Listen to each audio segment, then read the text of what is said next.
Assalamualaikum warahmatullahi wabarakatuh. Yang terhormat Ibu Alfi selaku dosen mata kuliah riset operasi. Sini saya akan membahas soal UTS beserta kesalahan saya saat mengerjakan soal UTS. Sebelumnya izinkan memperkenalkan diri, saya Nadira Dewi Kasari dengan NIM digit terakhir 008. Jadi untuk soal nomor, sebelumnya mohon maaf Ibu, nih di bawah saya ada laptop gitu. Jadi untuk soal yang nomor pertama itu mengenai soal cerita dengan menggunakan metode grafik. Jadi yang 1A adalah buatlah model matematikanya. Jadi dari soal cerita itu saya misalkan bahwa X adalah banyaknya kemeja yang diproduksi konveksi surya, dan untuk Y banyaknya rok yang diproduksi oleh konveksi surya. Jadi kesalahan pertama saya dalam nomor pertama ini adalah saya misalkannya hanya banyaknya kemeja yang diproduksi begitu saja tanpa menggunakan konveksi surya begitu. Untuk selanjutnya ada kendala. Jadi dari soal tersebut memiliki 3 kendala. Yang pertama adalah 3x plus 2y kurang dari sama dengan 60. Yang nomor 2 adalah 4x plus y kurang dari sama dengan 40. Dan di soal cerita itu harus ada x, y lebih dari sama dengan 0. Jadi untuk fungsi tujuannya memiliki pola maksimum. Jadi dari fungsi tujuannya adalah 20.000x plus 10.000y. Baik, yang selanjutnya yang B adalah tentukan keuntungan dengan menggunakan metode grafik. Jadi menggunakan metode grafik ini ada beberapa cara atau langkah. Yang pertama adalah menentukan titik potong sumbu. Jadi dari 2 kendala yang sudah kita temukan tadi, kalau saya dibentuk seperti ini untuk memudahkan saya memudahkan saya saja gitu. Yang pertama adalah 3x plus 2y kurang dari sama dengan 60. Jadi jika x nya sama dengan 0, jika disubstitusikan dalam kendala pertama, y nya akan menghasilkan 30 begitu. Jadi untuk titik potong pertama adalah 0,30, dan untuk y nya sama dengan 0 jika disubstitusikan ke dalam kendala pertama, maka akan menghasilkan x nya sama dengan 20 dengan titik potong. Jadi titik potong yang kedua adalah 20,0. Untuk kendala yang kedua yaitu 4x plus y kurang dari sama dengan 40.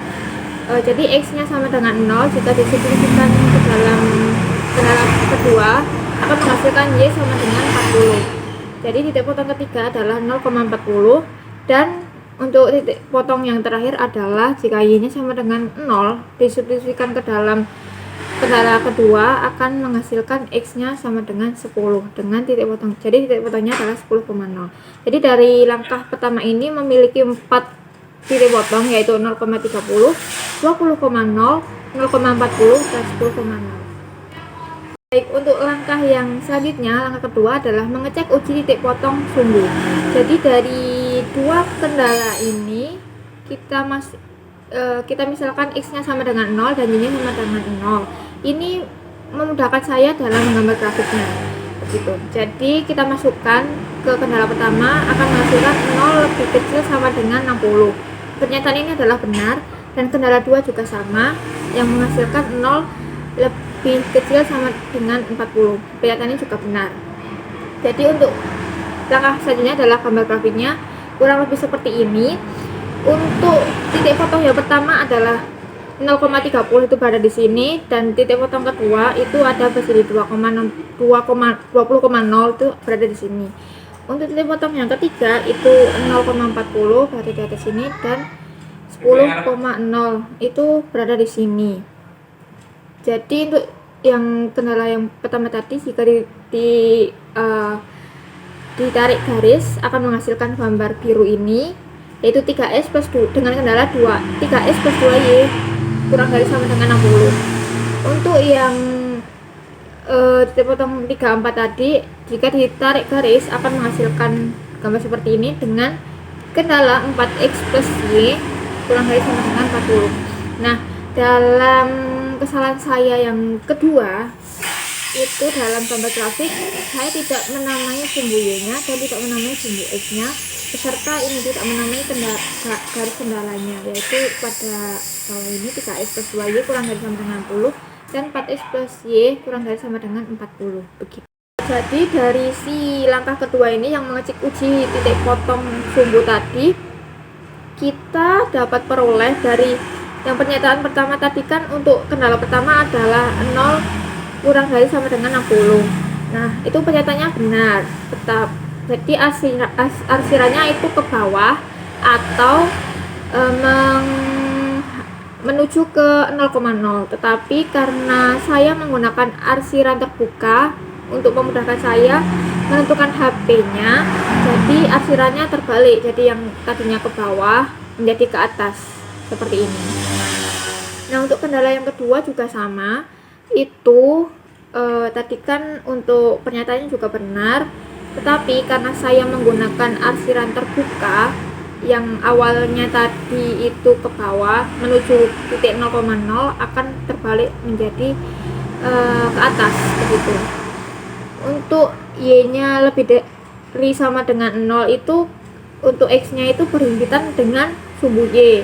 Seharusnya itu arsirnya itu positif atau ke atas, tapi karena saya menggunakan arsiran terbuka maka arsiran yang tadinya ke atas itu ke bawah. Untuk sumbu y-nya lebih dari sama dengan 0 juga sama, itu berhimpit ke sumbu x. Tetapi karena saya menggunakan arsiran terbuka, maka yang awalnya tadi itu menghadap harusnya ke kanan atau menuju ke positif, tetapi karena saya menggunakan titik tadi menjadi terbalik, menjadi ke arah arsiran ke kanan begitu, ke kiri begitu. Jadi untuk langkah selanjutnya ada langkah keempat, yaitu menentukan titik optimal. Jadi dari gambar ini tadi kita mendapatkan tiga titik optimal, yaitu A 0,30, B dan C 10,0. Jadi B ini adalah titik perpotongan antara garis kendala pertama dengan kendala kedua. Nah, untuk mencari titik B ini berada di tahap keempat ini, langkah keempat ini, dengan cara mengeliminasi atau mensubstitusikan kedua kendala begitu. Jadi untuk kendala pertama itu saya kali 1, jadi menghasilkan tetap sama, yaitu 3x plus 2y sama dengan 60. Untuk kendala kedua itu saya kalikan 2, yaitu 8x plus 2y sama dengan 80. Jadi ini dapat dicoret, hasil akhirnya adalah negatif 5x sama dengan negatif 20, menghasilkan x-nya adalah s-nya adalah 4.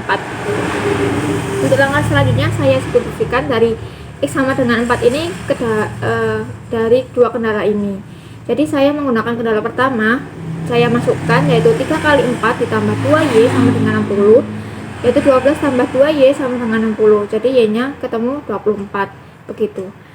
Sehingga diperoleh dari eliminasi dan substitusi ini, yaitu B-nya adalah 4,24 begitu. Jadi titik optimalnya menjadi A sama dengan 0,30, B-nya 4,24 dan C-nya adalah 10,0. Baik, untuk langkah kelima yaitu substitusi titik optimal ke fungsi tujuan. Jadi dari langkah keempat yaitu menentukan titik optimal ini disubstitusikan ke fungsi tujuannya. Fungsi tujuannya adalah 2000x ditambah 10.000y. Jadi untuk A yaitu 0,30, itu 20 dikali 0 itu sama dengan 0, ditambah 10.000 kali 30 itu 300.000. Yang untuk titik B itu 4,24, yaitu 20.000 dikali 4 itu 80.000, ditambah 10.000 dikali 24 itu 240, jika ditambahkan menjadi 320.000. Untuk yang titik C itu 10,0,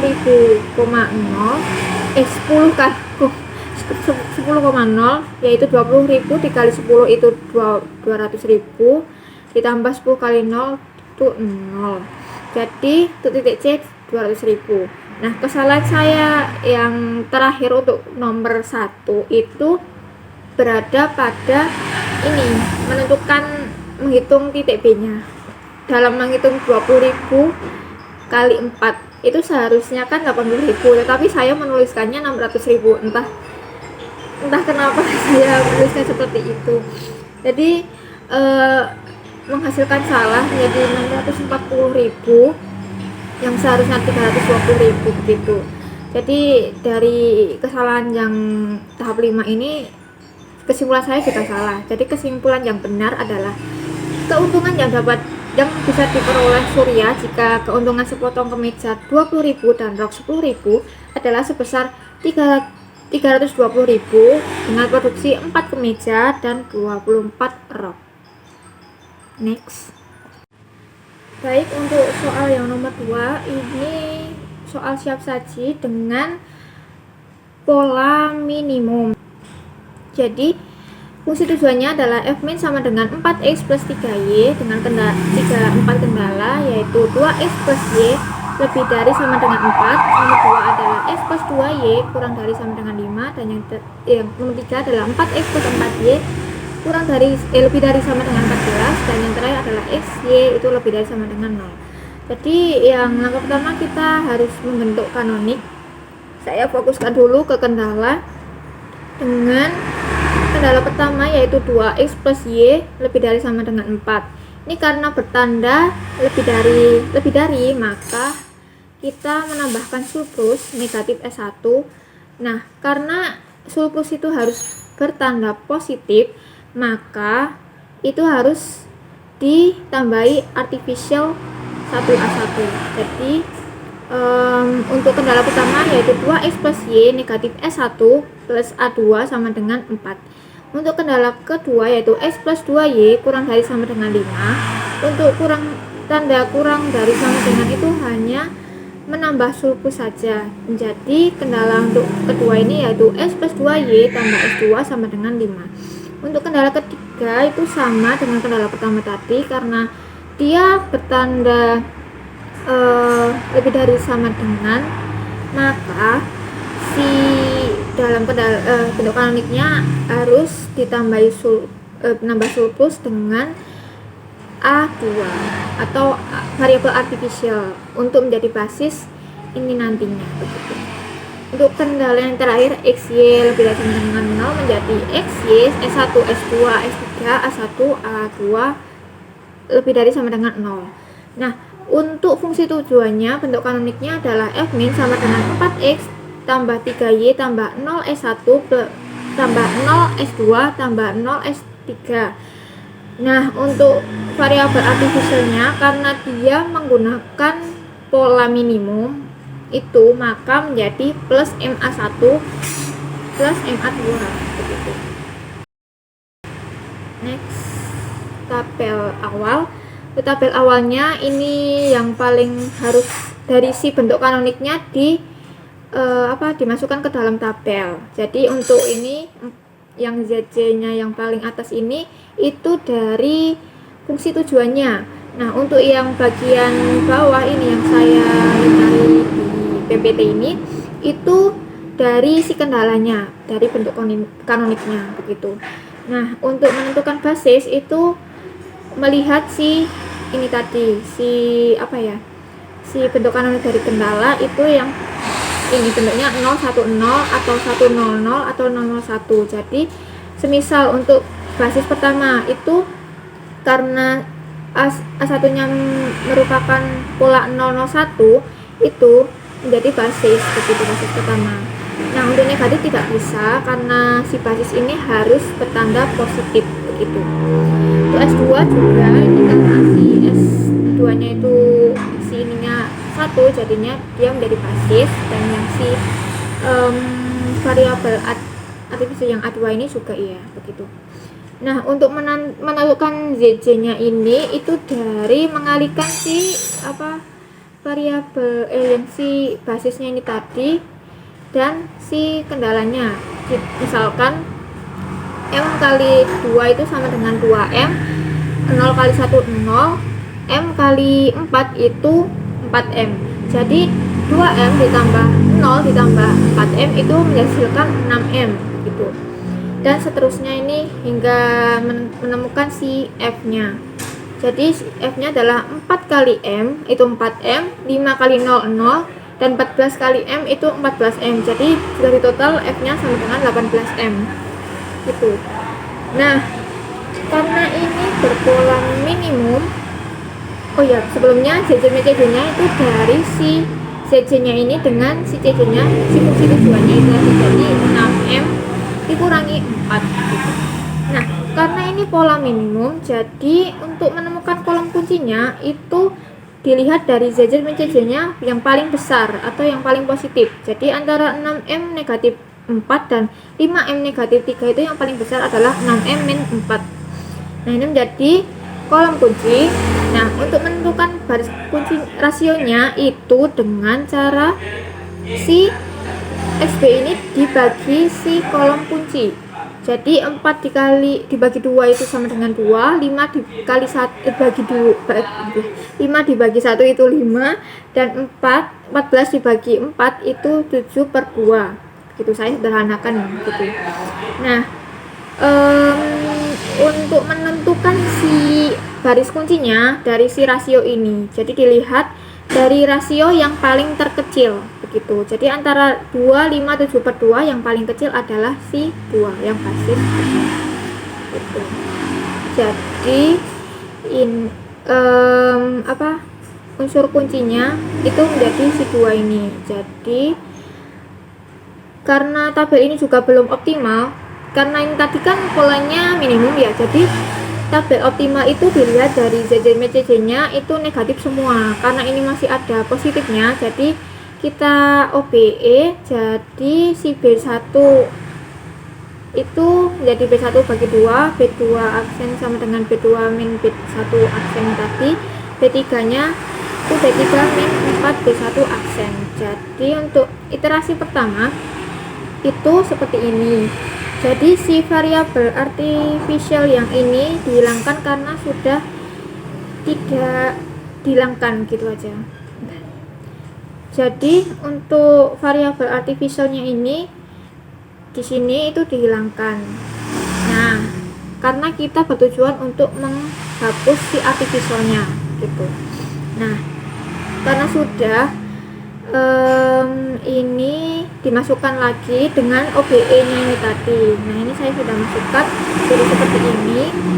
Nah, untuk mengetahui menentukan si kolom kunci dan baris kuncinya masih sama dengan tahap sebelumnya begitu. Terus itu unsur kuncinya itu dari 3/2 ini gitu. Jadi dan ini tabelnya belum optimal juga di iterasi pertama, jadi masih ada 2M negatif 2 ini. Oh ya, 2M negatif 1 dengan 2M negatif 2 itu paling besar adalah 2M negatif 1. Jadi kita bisa lanjut ke iterasi kedua dengan menggunakan OBE lagi, dengan B1 double aksen sama dengan B1 aksen sama dengan setengah B2 aksen double aksen, B2 double aksen sama dengan B1 aksen kali 2/3, karena ini harus 1, 0, 0 gitu. Nah, B3 aksennya itu B3 double aksen adalah B3 aksen dikurangi 2B1 aksen double. Nah, untuk iterasi keduanya ini juga, oh ya, untuk kesalahan saya yang waktu iterasi pertama itu terdapat pada kesalahan hitung juga. Ini 3/2 sama setengah itu sayanya salah, karena yang seharusnya 3/2 dan 1/2, dan rasionya juga salah. Harusnya ini 4 tapi saya menuliskan 6, dan ini harusnya 2 tapi saya menuliskannya yang 4 ini sudah benar, cuman yang bagian 2 ini salah. Harusnya 2 saya menulis 6, dan yang bagian bawah ini 3 tapi saya menulisnya 12. Untuk yang ininya masih benar, cuman yang bagian itu salah gitu saja. Nah, untuk iterasi yang kedua saya mengalami kesalahan juga gitu. Ini yang saya temukan. Jadi saya salahnya yang iterasi ketiga itu saat ini perhitungannya juga begitu kan, OBE nya begitu. Jadi untuk iterasi kedua cara menentukan garis dan kolomnya juga masih sama, itu dengan ini. Jadi karena ini juga masih belum optimal dan masih ada jajan-jajan yang bernilai positif, maka harus di tahap selanjutnya, iterasi selanjutnya yaitu iterasi 3 dengan menggunakan OBE seperti ini, yaitu B1 triple aksen sama dengan B1 double aksen ditambah 4/6 B3 triple aksen, B2 triple aksen sama dengan B2 double aksen dikali sepertiga B3 triple aksen, B3 triple aksen sama dengan B3 double aksen dikurangi 3/4. Di sini saya akan menjelaskan mengenai kesalahan saya pada iterasi 2 yang tetapi saya ditulisnya di UTS ini adalah iterasi 3. Jadi kesalahannya adalah saya yang pertama itu tentunya kesalahan hitung dari saya menentukan OBI-nya itu juga sudah salah dari awal, dan saya berpikiran ini termasuk soal yang tak terbatas karena terdapat artificial, namun ternyata juga salah. Seharusnya jika masih berada artificial itu seharusnya itu soal tak layak begitu. Dan ini tabelnya juga belum optimal juga. Jadi saya kesalahannya dari iterasi 2 ini cukup fatal yang menghasilkan hasil kesimpulan saya juga salah begitu. Jadi untuk iterasi ketiga ini sudah optimal dengan ini negatif 1 dan negatif 5/2 dengan F nya 25/2. Jadi tabel sudah optimal karena JJ nya ini bernilai negatif dan bernilai 0 dengan X sama dengan 2 dan Y nya 3/2 dan nilai minimumnya adalah 25/2. Jadi ini termasuk penyelesaian tunggal. Next. Baik, untuk soal yang nomor 3 itu juga soal siap saji dengan pola maksimum.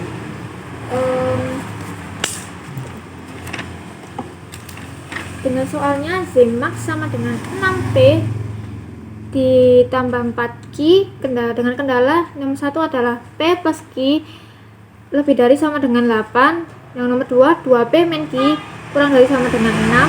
P dengan nomor 3 P min 2Q sama dengan 4. Dan yang terakhir adalah P Q itu lebih dari sama dengan 0. Jadi kita bentuk kanonik lagi juga. Ini masih sama, untuk lebih dari sama dengan itu menambahkan surplus dengan dengan bernilai negatif dengan menambahkan A1 juga untuk menjadi basisnya karena si surplusnya harus bernilai positif begitu. Nah, untuk yang nomor kendala kedua yaitu 2P negatif Q, karena dia bertanda kurang dari sama dengan 0 maka hanya menambahkan si S2 saja. Jadi untuk kendala kedua adalah 2P min Q plus S2 sama dengan 6. Nah, untuk yang nomor 3 karena dia itu sama dengan P negatif sama P min 2Q sama dengan 4 karena dia bernilai menggunakan tanda. Baik, untuk yang nomor 3 adalah P negatif 2Q sama dengan 4 karena dia menggunakan tanda negatif itu belum memiliki si basisnya, jadi harus menambahkan variabel artificial yang untuk menjadi basis pada metode simplex nanti gitu. Jadi untuk kendala yang ketiga adalah P negatif 2Q plus A2 sama dengan 4 gitu. Untuk yang keempat itu P Q S1 S2 A1 A2 itu lebih besar sama dengan 0 gitu. Nah, untuk fungsi tujuannya itu karena menggunakan pola maksimum maka 6P plus 4Q tambah 0S1 0S2. Nah, ini karena menggunakan pola maksimum dia variabel artificialnya bertanda negatif, jadi negatif MA1 negatif MA2. Baik, untuk selanjutnya itu adalah tabel awal. Nah, jadi masih sama seperti yang sebelumnya, itu dalam mengisikan si tabelnya itu yang bagian atas itu dari fungsi tujuannya dan di bagian yang saya kotaki ini sini itu adalah kendala dari si fungsi bentuk kanoniknya begitu, dari kendala dari bentuk kanonik gitu. Tetapi yang jadi beda dari sebelumnya, karena yang sebelumnya itu menggunakan pola minimum. Nah, ini kan nomor 3 menggunakan pola maksimum. Jadi saat menentukan si kolom kuncinya, CJ min CJ-nya itu dilihat dari yang paling negatif atau yang paling kecil. Nah, karena kebetulan ini juga paling negatif itu yang bagian ini, kolom yang P ini, maka ini menjadi kolom kunci. Untuk menentukan si baris kunci masih sama, yaitu melihat dari rasio yang paling terkecil. Untuk mencari rasio juga masih sama, yaitu XP dibagi si kolom kuncinya. Nah, ini karena dia belum optimal, karena optimalnya si pola maksimum itu kan JJ min JJ nya harus bernilai positif semua. Ini kan masih ada negatif, jadi harus ke tahap selanjutnya, yaitu iterasi pertama dengan OBE, yaitu B1 aksen sama dengan B1 min B2 aksen, B2 aksen sama dengan B2 per bagi 2, B3 aksen sama dengan B3 negatif B2 aksen. Jadi untuk iterasi pertama ini juga belum optimal dengan karena masih ada bernilai negatif ini, jadi ini menjadi kolom kunci. Nah, rasionya yang paling besar, yang paling kecil adalah yang paling atas. Nah, ini kenapa tidak saya tulis, karena ini jika dibagi itu menghasilkan negatif. Kesalahan yang ini saya kurang teliti juga dalam menghitung OBE-nya. Izin menambahi. Jadi untuk kesalahan kedua saya dalam menyelesaikan iterasi pertama ini, dalam menentukan kolom kuncinya masih salah, karena saya menggunakan kolom kunci dari si S2 karena kesalahan hitung saya pada tahap iterasi pertama ini begitu. Dan untuk selanjutnya saya salah juga, salah fatal begitu. Terima kasih. Jadi saya mulai salah ke iterasi pertamanya. Nah, ini belum optimal juga, jadi kita bisa ke iterasi kedua, yaitu dengan OBE-nya B1 double aksen sama dengan B1 aksen kali 2 per 3, B2 double aksen dengan B2 aksen plus 1 setengah B1 aksen, dan B3 double aksen sama dengan B3 aksen tambah 3 per 2 B1 double aksen. Nah, untuk iterasi kedua ini sudah optimal karena tidak ada CJ-nya bernilai positif semua gitu. Nah, sebelumnya mohon maaf, ternyata untuk kesimpulan nomor 3 tidak ke video, padahal saya sudah take video. Namun si file dari HP-nya nyata penuh Ibu, jadi mohon maaf. Jadi kesimpulannya tabel nomor 3 itu sudah optimal, yaitu CJ-nya bernilai positif semua. Tetapi ada variabel artificial yang menjadi basis, dan karena tabelnya sudah optimal, maka saya tidak menemukan kolom kunci dari tabel iterasi kedua. Jadi soal tersebut merupakan soal tidak layak. Sebelumnya itu saja yang dapat saya jelaskan dan sampaikan mengenai pembahasan soal UTS dan kesalahan-kesalahan saya. Jadi cukup sekian. Mohon maaf jika ada kesalahan, dan mohon maaf jika ada yang ke video dan ada yang di record Ibu. Terima kasih. Wassalamualaikum warahmatullahi wabarakatuh.